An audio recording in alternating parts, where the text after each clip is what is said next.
If you drive a Tesla Model Y, you know how cool the phone key is. But what happens when it suddenly fails? Let's break down why, and how to fix it. So, what's going on? The phone key feature lets your smartphone unlock and start your Model Y. No physical key needed. But sometimes, it just stops working. One big reason? Bluetooth.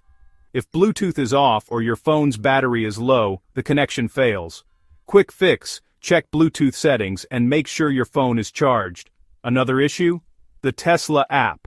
If it's not running in the background or if you force-closed it, your phone key won't work. Open the app and keep it running. Problem solved. Software updates can also cause trouble. After an update, you might need to repair your phone key in the Tesla app. Just follow the on-screen instructions.